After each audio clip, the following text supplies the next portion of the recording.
Welcome to భూలోక స్వర్గం. ఈరోజు కొన్ని కూరగాయలను అయితే కోసుకుంటాను. అవేంటంటే కొన్ని తెల్ల చిక్కుడుకాయలు, కొన్నేమో గ్రీన్ కలర్ చిక్కుడుకాయలు, అలానే కొన్ని దొండకాయలు ఉన్నాయి. వాటిని కోసుకున్నాను. అలానే క్యాప్సికమ్ మొక్క ఉందన్నమాట, విత్తనాలతో వేసింది. అది రెండు పక్క పక్కనే ఉండడం వల్ల అవి సరిగ్గా కాయట్లేదు. పైగా ఇవన్నీ చిక్కుడుకాయ మొక్క ఉన్న దాంట్లో ఉన్నాయి అన్నమాట. చూడండి, ఇంకొకటి ఏదో అసలు ఎదగలేదు, అలానే ఉంది. అందుకనేసి దాన్ని రోజు ట్రాన్స్ప్లాంట్ చేస్తాను. అయితే వీడియోని స్టార్ట్ చేసే ముందు ఇప్పటివరకు మన ఛానల్కి సబ్స్క్రైబ్ చేసుకోకపోతే తప్పకుండా సబ్స్క్రైబ్ చేసుకోండి. అలానే పక్కనే ఉన్న బెల్ ఐకాన్ని ప్రెస్ చేస్తే నేను వీడియోస్ పెట్టిన వెంటనే మీకు తెలుస్తాయి. అయితే ఇప్పుడు లేట్ చేయకుండా వీడియోని స్టార్ట్ చేసేద్దాం. నేను ఈ చిక్కుడుకాయ ముక్కలన్నీ ఒకే దాంట్లో పెట్టాను అనమాట. ఇదేమో తెల్ల చిక్కుడు పాదు, ఇదేమో గ్రీన్ కలర్ చిక్కుడు పాదు. ఫస్ట్ ఈ గ్రీన్ కలర్ చిక్కుడుకాయలని కోసుకుంటున్నాను. రెండు ఒకే దాంట్లో ఉండడం వల్ల రెండు పాదులు కలిసిపోయాయి అన్నమాట. ఫస్ట్ ఈ గ్రీన్ కలర్ కోసుకుంటున్నాను, అంటే గింజలు కట్టినవే కోస్తున్నాను అనమాట. నా దగ్గర ఉన్న చిక్కుడు వెరైటీలు ఏంటంటే ప్రస్తుతం ఇవి రెండు చలికాలంలో కాసే చిక్కుడే. ఇప్పుడు ఆల్ టైమ్ చిక్కుడు కూడా ఉంటుంది కదా, అదైతే నేను ఇంకా పెట్టలేదు. ఇది సీజన్ అయిపోతూ ఉండగా అప్పుడు పెడతాను అనమాట. అప్పుడు సమ్మర్లోకి అవి కాయలు కాస్తాయి ఆ చిక్కుళ్ళు. అవైతే ఎప్పుడు కాస్తాయి, అవి ఇప్పుడు పెట్టినా కాస్తాయి. కాకపోతే ఈ చలికాలంలో చిక్కుళ్ళు ఏంటంటే మనకి ఇప్పుడే వస్తాయి కదా, అందుకనేసే ఇప్పుడు ఇవే పెట్టాను నేను. చెట్టు చిక్కుడు పెట్టలేదు. ఈ చిక్కుడుకాయలు అయితే టేస్ట్ చాలా బాగుంటాయి గింజలు కట్టాక కోసుకుంటే. రీసెంట్గా ఈ చెట్టుకి చాలా పెయిన్ బంక్ వచ్చేసింది అనమాట, నల్లగా ఉంటుంది కదా అది. అందుకే ఇంకా అక్కడక్కడ ఉంది చూడండి, చాలా మట్టికి పోయింది. చాలా ఎక్కువ పట్టేస్తే నీమ్ ఆయిల్ స్ప్రే చేశాను, చాలా బాగా పనిచేసింది. అసలు ఎక్కడ లేదనుకోండి, కానీ అక్కడక్కడ చిన్న చిన్నవి ఉన్నాయి అంతే. కానీ ఇంతకు ముందు అయితే చెట్టు నిండా పట్టేసింది. నేను వీడియో కూడా చేశాను నీమ్ ఆయిల్ స్ప్రే చేసి. కావాలంటే ఆ సొల్యూషన్ ఎలా చేశానో వీడియో ఉంటుంది, చెక్ చేయండి. నిజంగా చాలా బాగా పనిచేసింది. దాంట్లో అయితే ఎంత పురుగు పట్టేసిందో, ఆ నల్ల పురుగు. ఇప్పుడైతే ఈ తెల్ల చిక్కుడుకాయలు కోస్తున్నాను. ఇవైతే చాలా బాగుంటాయి, చూడ్డానికి బాగుంటాయి, తినడానికి కూడా చాలా బాగుంటాయి చిక్కుడుకాయలు అయితే. ఇది నాటు వెరైటీనే, ఇది హైబ్రిడ్ కాదు. ఇది ఎప్పటిదో అన్నమాట, ఎప్పటి నుంచో వేస్తూ ఉన్న విత్తనం. నా దగ్గర ఇలాగే రెడ్ చిక్కుడు కూడా ఉండేది. రెడ్ కలర్లో ఉంటుంది, పర్పుల్ కలర్లో ఉంటుంది కదా, డార్క్ పర్పుల్ రెడ్ టైప్లో ఉంటుంది. ఆ విత్తనం పోయింది, అది కూడా ఎప్పటి నుంచో ఉండేది విత్తనం. సర్లే విత్తనం కొందాం కదా అనేసి సీజన్ స్టార్టింగ్లో విత్తనాల షాప్లో వెళ్ళి కొంటే వాళ్ళు రెడ్ చిక్కుడు అనేసి ఇచ్చారు. కాకపోతే అదేమో నేను ఫస్ట్లో కోసాను కదా గ్రీన్ కలర్ చిక్కుడు, అవి అయ్యాయి అన్నమాట. విత్తనం మారిపోయిందో లేదంటే వాళ్ళు కావాలని ఇచ్చారో తెలియదు, కానీ అవి వచ్చాయి, రెడ్ చిక్కుడు రాలేదు. చూసారా ఎన్ని తెల్ల చిక్కుడుకాయలు కోసాను. ఇప్పుడు దొండకాయలు కోసుకుందాము. ఈ దొండకాయ మొక్క చూడడానికి చిన్నగానే ఉంటుంది, కానీ చాలా కాయలు వస్తున్నాయి. చిన్నదే మొక్క, అసలు ఇంకా పందిరి వరకు కూడా ఎక్కలేదు. పైన దీనికి పందిరి కట్టాను, అక్కడి వరకు కూడా ఎక్కలేదు. అయినా సరే ఎన్ని కాయలు ఆకుల మధ్యలో కనిపించకుండా కొన్ని పండిపోతున్నాయి అన్నమాట. ఆకుల మధ్యలో కాయలు గ్రీన్ కలర్లోనే ఉంటాయి, ఆకులు గ్రీన్ కలర్లో ఉంటాయి కదా, అందుకనేసి మనకి కనిపించవి కాయలు అయితే.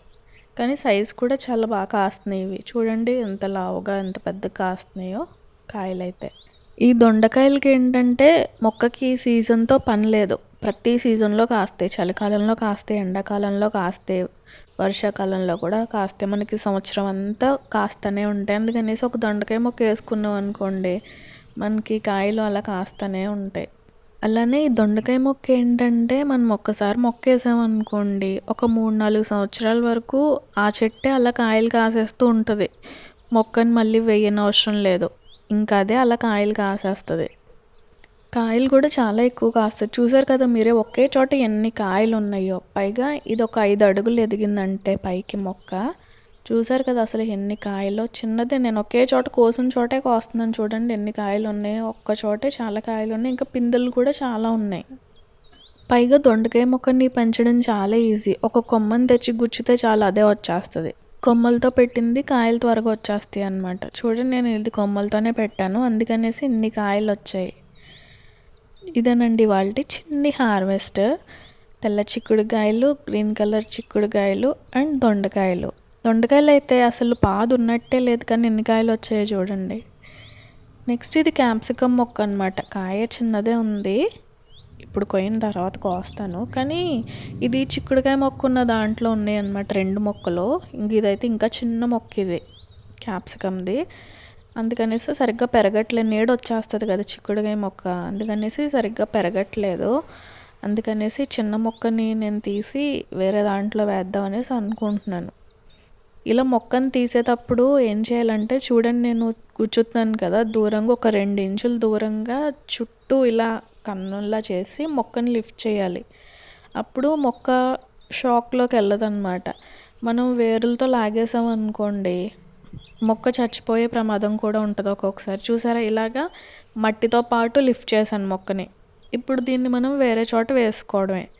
నేను దీన్ని వేరే పళ్ళ మొక్క దాంట్లో వేస్తానన్నమాట. ఇది ఏం మొక్క అంటే పనసకాయ మొక్క ఉండే కంటైనర్ ఇది. పనసకాయ మొక్క చిన్నదే వేశాను, ఇప్పుడే రీసెంట్గా వేశాను. పక్కన ఖాళీ ఉంది కదా, అందుకనేసి ఇందులో క్యాప్సికమ్ వేసేద్దాము అనేసి పక్కన ఇలా కొంచెం కన్నం కింద చేస్తున్నాను అనమాట.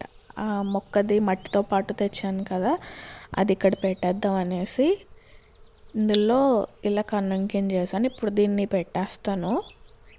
ఇలా మట్టితోనే పెట్టేయాలి. అప్పుడు మొక్క ఇంకా చచ్చిపోద్దన్న భయం ఉండదు మనకి. పెట్టేసి పక్కన ఇంకా కన్నం కింద ఇటు సైడ్ ఇంకా ఉంది కదా, అందులోకి మట్టి వేసేస్తానమాట. ఇంకా మొక్క కదలదు. ఈ క్యాప్సికమ్ మొక్కలు ఎలా వేసానంటే, మామూలుగా మనం కిచెన్లో క్యాప్సికమ్ తెచ్చుకుంటాం కదా, అందులోంచి తీసిన విత్తనాలే తీసి జల్లేసాను. అవే చూడండి ఎంత బాగా వచ్చాయి. ఇంకా వచ్చాయి కానీ అప్పుడు వర్షం పడింది కదా, అప్పుడు వేసాను. వర్షాలకి కొన్ని మొక్కలు చచ్చిపోయి 2 బతికాయి అన్నమాట. ఇప్పుడు వీటికి నీళ్ళు వేసేసుకుందాము. నీళ్ళు కూడా కొంచెం చిలకరించుకోవాలి. ఇప్పుడే మొక్కను వేసాం కదా, ఎక్కువగా మొక్క మీద వేసేయకుండా ఇలా జాయిగా వేయాలన్నమాట. ఈసారి క్యాప్సికమ్ మొక్క బాగా పెరుగుతుంది.